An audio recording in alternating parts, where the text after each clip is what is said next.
Ngayon po ay February na, first Sunday, unang araw din po ng February.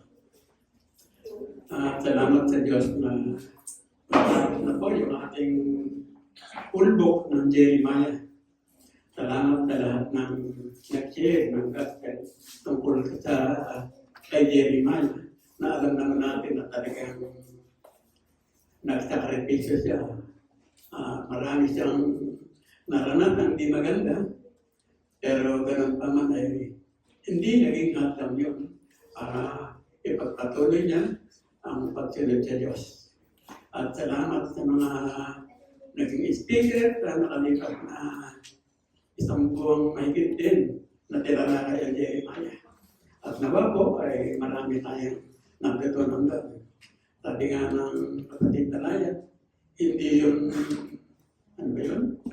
Yun ay pagbabago, hindi yun, kung ano man yun. Tayo po ay manalangin sa tayo. Dahil namin Diyos, ating ang matalangin, salamat po sa kumakita na ako po ay muli mong gagamitin bilang instrumento mo na pagbabahagi po ng mensahe mula sa iyong salita. Dalayan ko, Diyos, pamunahan mo po ako, nawa patuloy na ako kayo ng Banal Espiritu ang sanggumuhusap sa amin upang ang salita mo na ibabahagi ko sa Panginoon ay maliwanagan nila at magkakalangatan sa kanilang pamumuhay, lalong-lalo na po sa mga mag-asawa. Dalayan ka rin mo, Diyos, buksan mo po kanilang mga mata, ang kanilang mga tenga, upang makita nila at marinig kung ano po ang nais mong parating mula sa mensahe ito. Muli po, Diyos, lahat ng papuri ay tanging sa iyo. Pinilig ko po sa iyo kay Jesus, mighty name. Amen.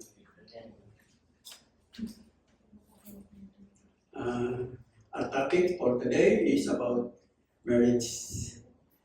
At napakahalaga po ng topic namin ito na tungkol sa mag-asawa at sa mga nagpaplanong mag-asawa at gayon din naman sa nagpaplanong magpakasal.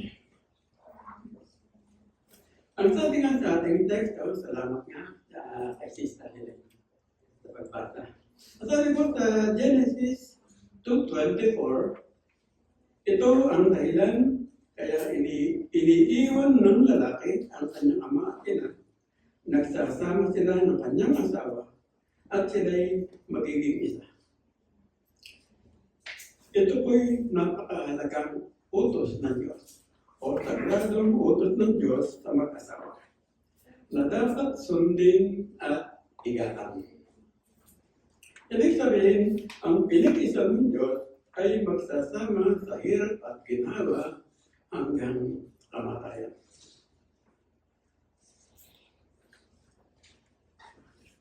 At ang kasal din po ay di lang isang kontrata, kundi ito po isang covenant o demand ng Diyos. At siguro po, kami ni Ate Rose dito ang may pinakamahabang pagsasama bilang mag-asawa. Bale, 46 years na po kami. Ngayon po, at kung loloobin po ng Diyos. Pag umabot kami ng 50 o golden wedding anniversary, ay may plano tayo kami magpakasal. Ganun po talaga sa amin ng kasama.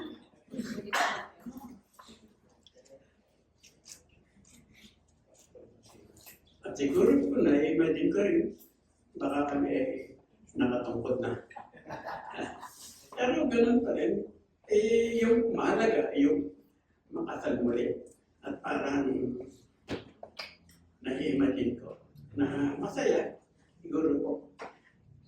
Ang mga aray, makikita natin, mga anak mo, mga apo mo, ay malago pa yung mga apo sa loob.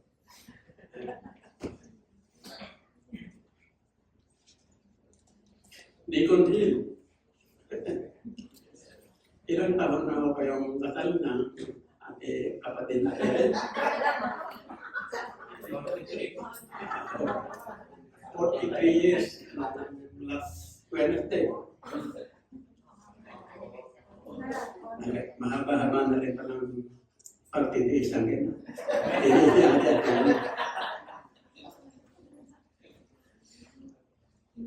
At Liberty.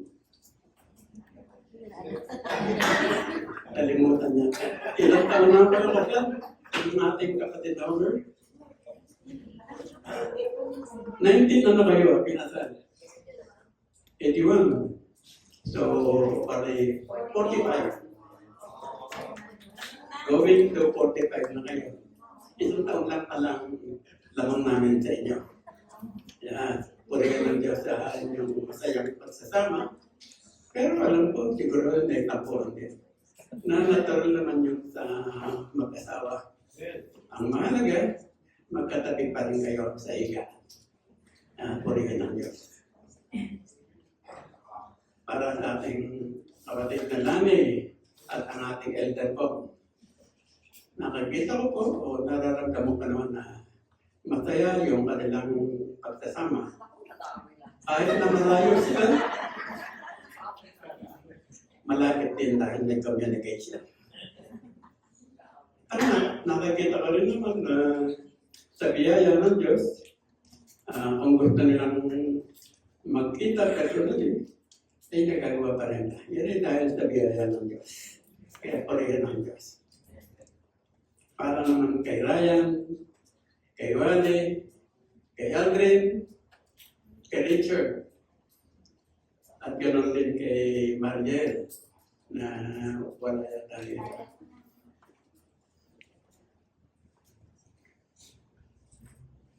Na maaaring bibilang pa kayo ng tao bago nyo lubutan, mamilala ay isa't isa. Nasa stage pa kayo ng getting to know each other. At sigurado, may tampuan pa rin. May konting pagtatalo, pero huwag naman latala. Kaya nga, mensahe po natin ngayong umaga about marriage ay napapanahon para maging gabay ninyo o natin sa mga nais ng Diyos na makita sa ating buhay mag-asawa. Ang pamagat po ng mensahe natin ngayong umaga ay the pillar ways in marriage. Sa Tagalog, mga haligi ng biyaya para sa mag-asawa. At dapat na bagay po kung ang nais kong i-share sa inyo na dapat tandaan ng mag-aasawa. Ang unang po ay it is for life. It is for life. Ang kasal po ay pagsasama bilang mag-asawa ay panghabang buhay o hanggang kamatayan.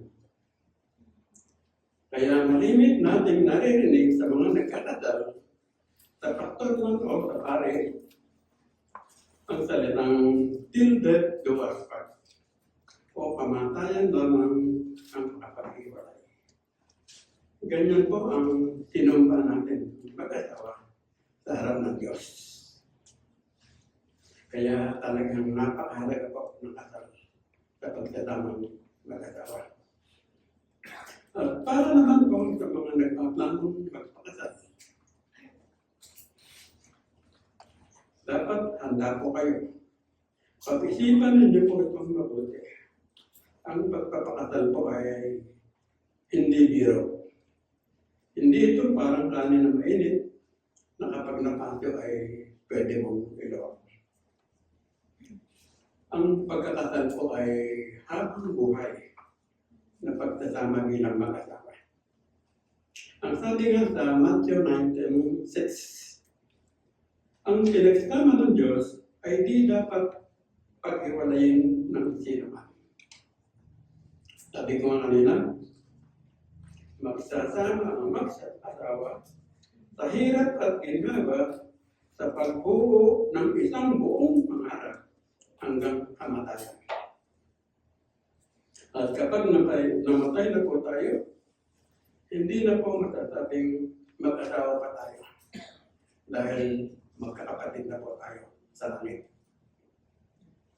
Ngayon, alamin naman natin ang dahilan kung bakit ba may mag-asawa pa rin nag-iwalay.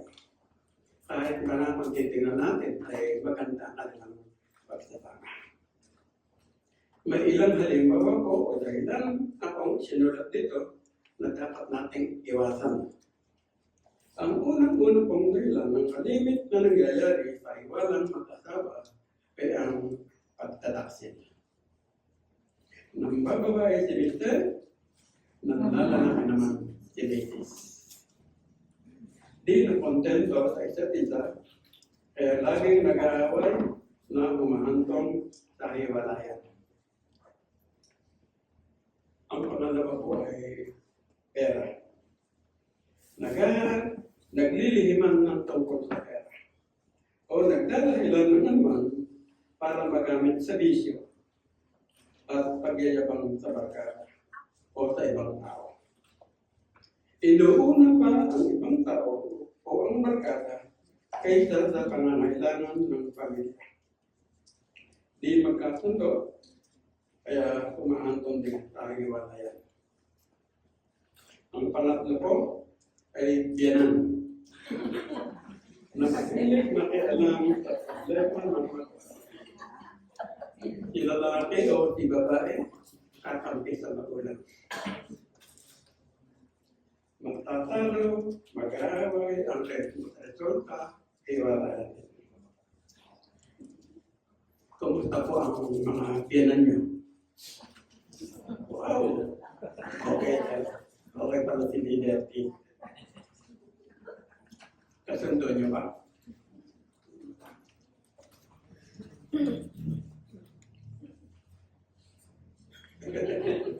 Nakikita ka din ni Karen eh.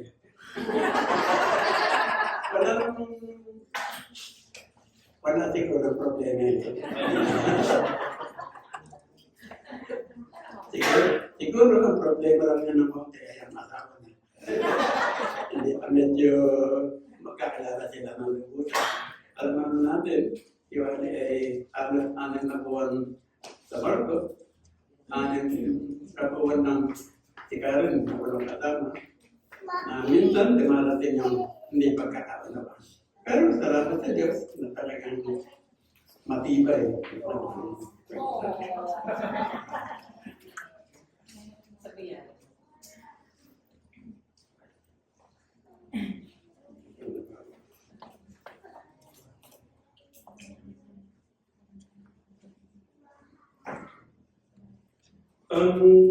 Ang pang-apat po na dahilan ay ang mas matalino ang babae kaysa lalaki. O malaki minsan ang sweldo ng babae. Kaya naman ang babae nag-aasal lalaki. At ayaw sundin ang role niya bilang babae. O ayaw magpasakot. Kaya di rin magkasundo. Lagi nag-aaway ang resulta. Hiwalayan pa rin. Ang panglima po ay ang katarian ng lalaki. Nagsasama na sila nang na-discover bakla pala ang kanyang asawa. May bigote kasi. Macho natin. Lalaking lalaki. Nang magulat, napasigaw, ay! Yan na. Bakla pala. Isang dahilan din po yun ng pag-iiwala ng mag-asawa. May bakla kaya sa atin dito?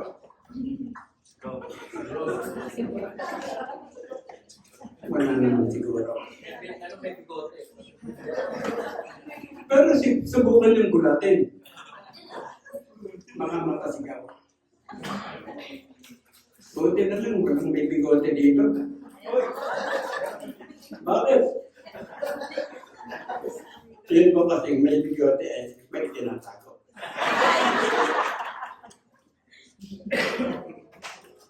tinuturo niyo si Deacon din. Siya rin yung nakita kong may bigote dito. Napansin ko ng isang linggo. Pero lalaki po yan. Ewan ko na pag nagulat.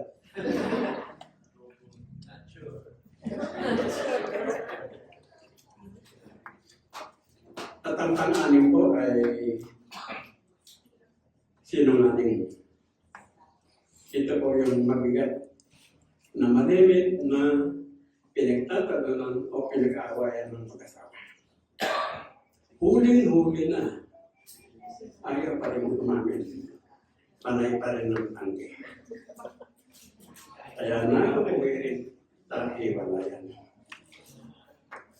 At para naman po sa mga Kristiyano na, o sa mga mag-asawang Kristiyano na, hindi po dapat tayo naghihiwalay.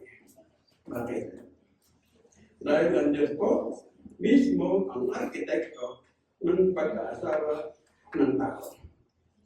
At siya rin nagplano ng tao.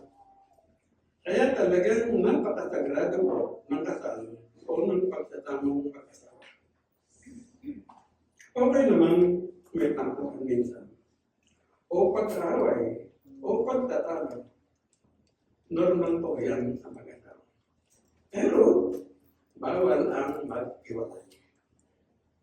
Pinag-isa kayo ng Diyos, kaya dapat kayong magsama sa hirap at ginawa habang nabubuhay. At may ilang pamamaraan din po kung isinulat dito na makatutulong para maging matibay o matatag ang pagsasama ng mag-asawa. Ang una po ay communication.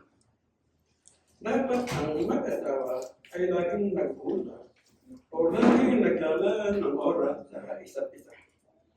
Lalo na po kapag may tampuhan o di pagkakaunawaan. At huwag niyong salubungin ang galit ng isa't isa.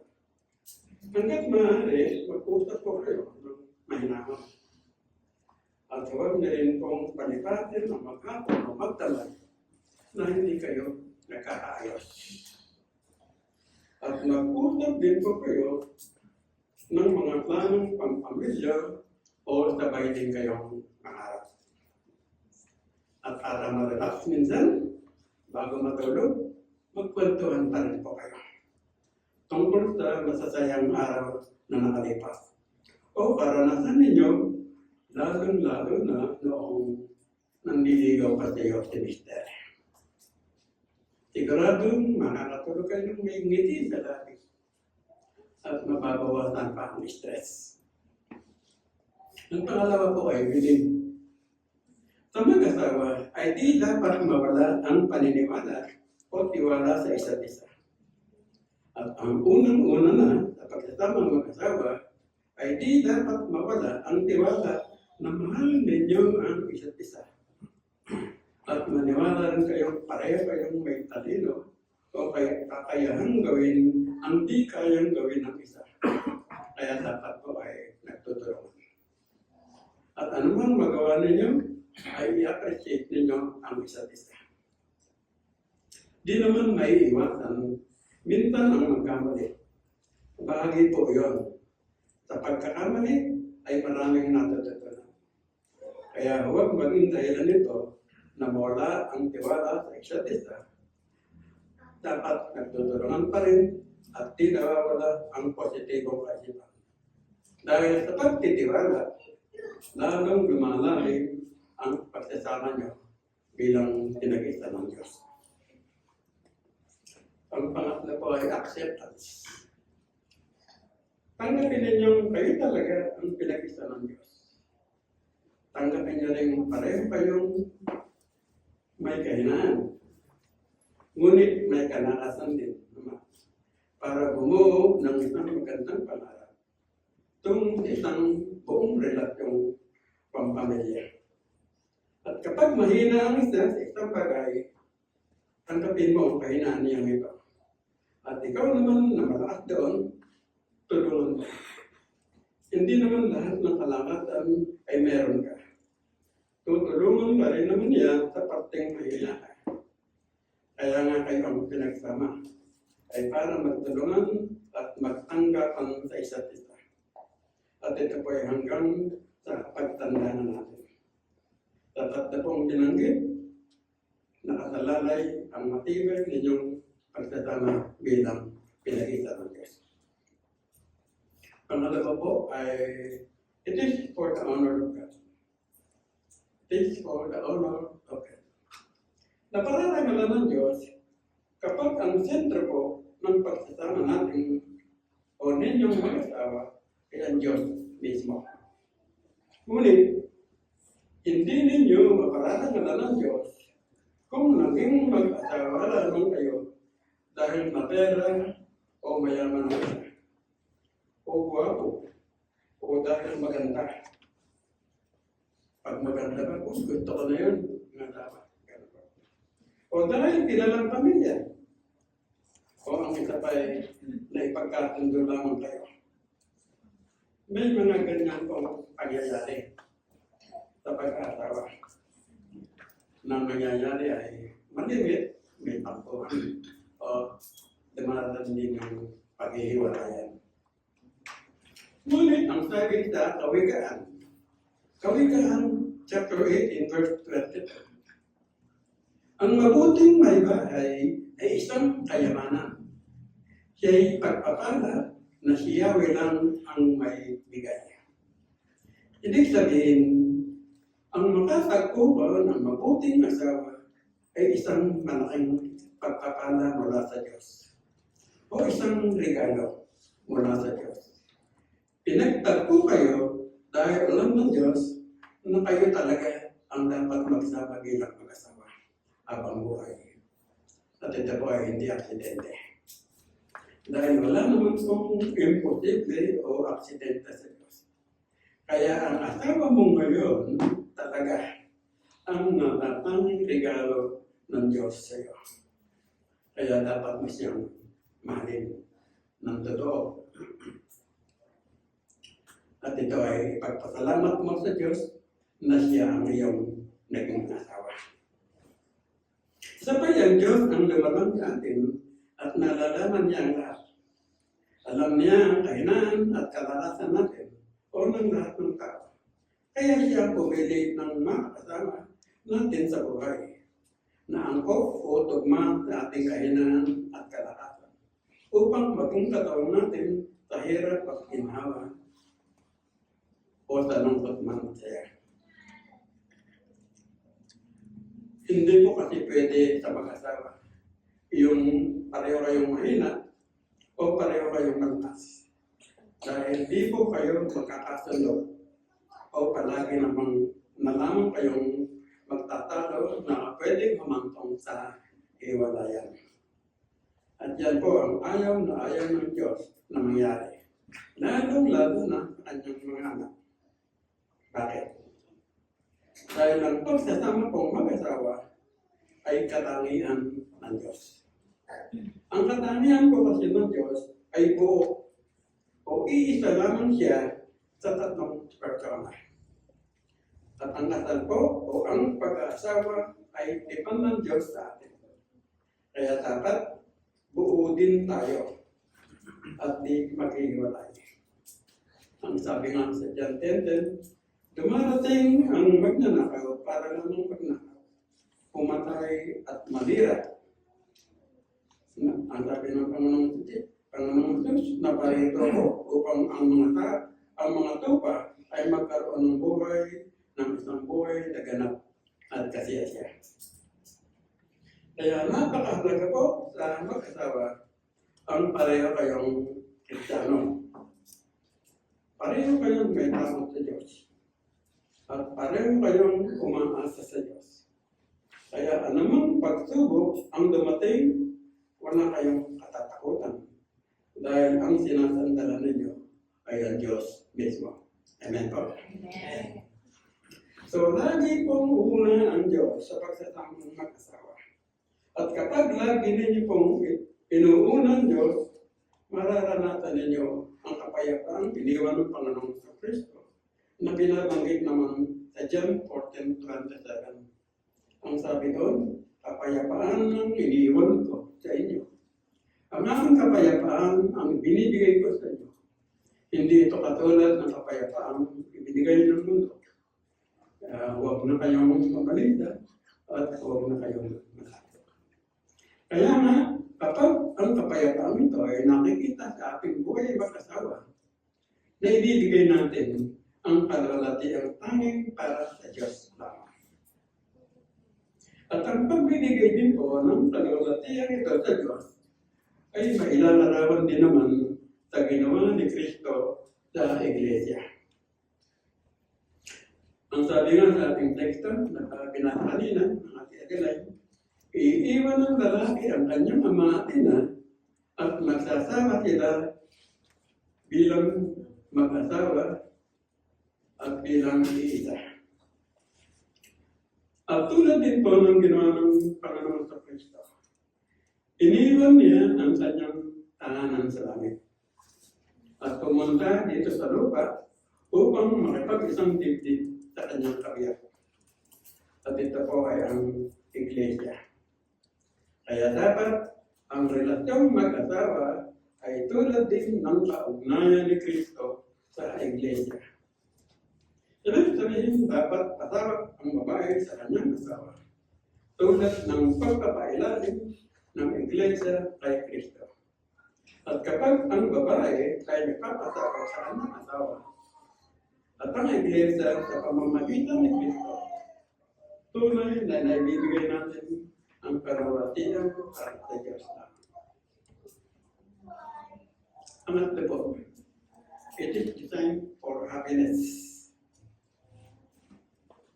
Ang kasal po ay design para maranasan ng mag-asawa ang kaligayahang dulot nito. Pero hindi lahat ng kaligayahan ay mararanasan mo sa pagsasamang mag-asawa. Lalo na po sa mga mag-asawang hindi pa Kristiyano. Dahil wala naman pong perfectong pagsasama.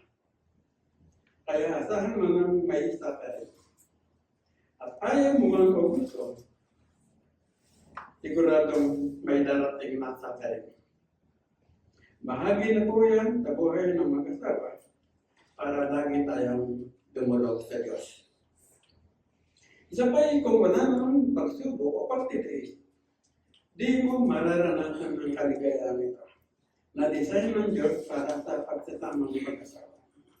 At ipinararanas din po ng Diyos ng suffering para tumibay lalo ang relasyong mag-asawa. Kaya nga, matapos niyang mapagtagumpayan ang anumang pagsubok o hirap na problema na pinagdadaanan, ang kasunod mo nito ay ang kaligayahang paloob ng Diyos. Kaya dapat natin siyang pasalamatan lagi. Ngayon, paano ba mananatili sa mag-asawa ang kaligayahan ito na dulot ng Diyos?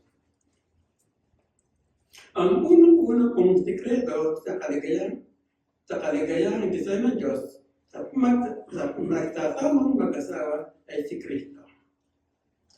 Alam naman natin na inialay ni Kristo ang kanyang buhay para sa atin. At ito ay dahil sa pag-ibig ng Diyos sa atin at sa lahat ng pinili. Kaya si Kristo po dapat ang sentro ng ating pagsasama at sentro din ng ating pag-iibigan. Sabi ko nga kanina, iniwan ni Kristo ang kanyang tahanan sa langit upang makipag-isang dibdib sa kanyang kabiyak. At ito po ay ang Iglesia. At tayo po ang tinutukoy ditong Iglesia. Kaya dapat na si Kristo po ang huwaran natin sa pagsasamang mag-asawa.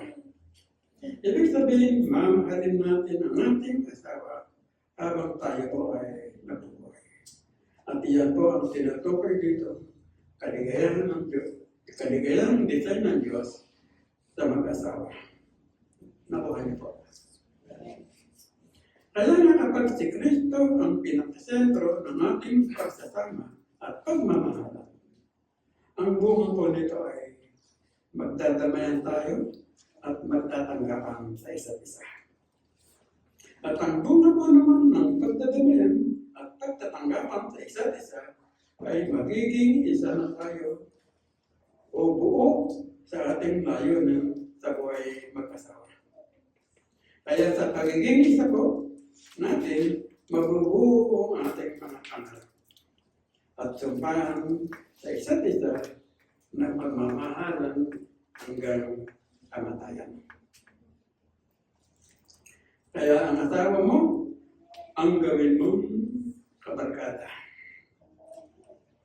Ang asawa mo, ang gawin mong best friend. Sa asawa mo lamang matatagpuan ang tunay na kaligayahang design ng Diyos sa mag-asawa. Ang asawa mo, karamay mo sa lahat. Ang asawa mo, kakampi mo sa lahat. At katawang mo sa lahat. Tagalaba, tagaluto, tagapamalansya, tagalinis ng bahay, tagapamalengke, at tagapagalaga ng bata. Hindi po ganun. Hindi po katulong ang asawa. Ang sabi ko po ay katuwang. Kapag sinabing katuwang, tulong kayo sa pagluluto. Tulong kayo sa pagluluto. At mag-date din kayo minsan. Mamasyal kayo, kumain sa labas. Magnood ng sine at mag-out of town dinner. At ligawan mo pa rin.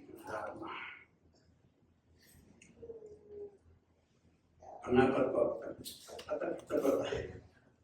It is to reflect God's love. It is to reflect God's love. Ang pag-ibig po ng Diyos sa mag-asawa ay isang sagradong reflection ng kanyang wagas, unconditional at walang hanggang pagmamahal sa atin. At sa pananaw ng Kristiyano po, ang kasal ay hindi lang kontrata sa pagitan ng dalawang tao, kundi ito po ay timang o covenant na ginagabayan ng Diyos. Katulad po ito ng ginawang pag-aalay ni Kristo ng kanyang buhay para sa Iglesia na dapat ding makita sa buhay ng mag-asawa.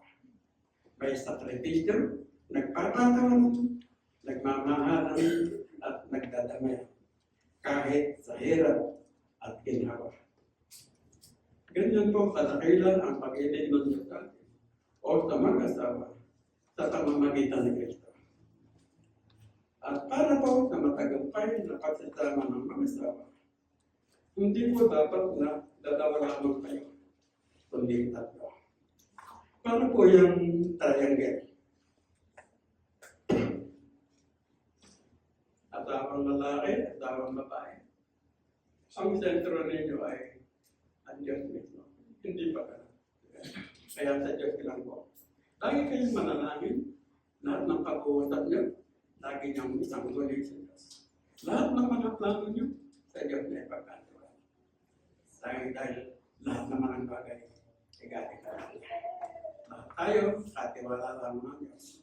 Kaya ang matibay, sa pagsasama ng mga tao ay laging ang Diyos.